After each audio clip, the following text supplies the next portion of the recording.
KSU chairperson സ്ഥാനാർത്ഥിയെ അയോഗ്യനാക്കിയതിനെതിരെ കാലടി ശ്രീശങ്കര കോളേജിൽ സംഘർഷം. KSU വിദ്യാർത്ഥികൾ പ്രിൻസിപ്പൽ ഓഫീസ് ഉപരോധിക്കുകയും പോലീസും പ്രവർത്തകരും തമ്മിൽ ഏറ്റുമുട്ടുകയും ചെയ്തു. സംഘർഷത്തിൽ ഒരാളെ ഗുരുതര പരിക്കുകളോടെ ആശുപത്രിയിൽ പ്രവേശിപ്പിച്ചു.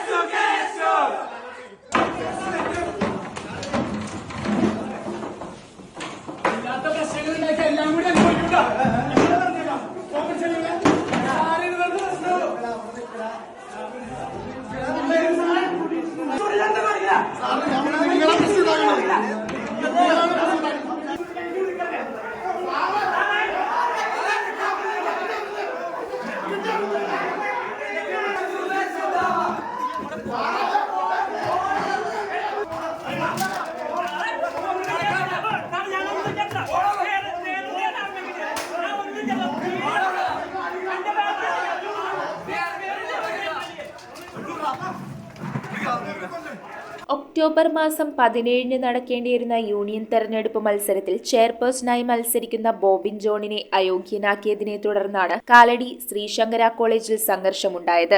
ഇതേ തുടർന്ന് KSU വിദ്യാർത്ഥികൾ പ്രിൻസിപ്പൽ ഓഫീസ് ഉപരോധിച്ചു. പോലീസും KSU പ്രവർത്തകരും തമ്മിൽ ഏറ്റുമുട്ടിയതിൽ ഒരാളെ ഗുരുതര പരിക്കുകളോടെ ആശുപത്രിയിൽ പ്രവേശിപ്പിച്ചു. 12 പേരെയാണ് കാലടി പോലീസ് അറസ്റ്റ് ചെയ്തത്. KSU പ്രവർത്തകരെ അറസ്റ്റ് ചെയ്തതിനെ തുടർന്ന് കാലടി മണ്ഡലം കോൺഗ്രസ് കമ്മിറ്റി പോലീസ് സ്റ്റേഷൻ ഉപരോധിച്ചു. DCC general secretary advocate KB Sabu, block Congress president Sebi Kidangen, youth Congress സംസ്ഥാന president Lindo P Andu, panchayat president Shaijan Thottappally, മണ്ഡലം president Renny Pappachan, Stephen Madavana, Manoj Mullassery, Animol Baby, Biju Kaniyamkudi, Binoy Kooran, Vaisakh S Darshan, Paul Jovar, Tinu Mobins, Ebin Davis എന്നിവർ ഉപരോധത്തിൽ പങ്കെടുത്തു.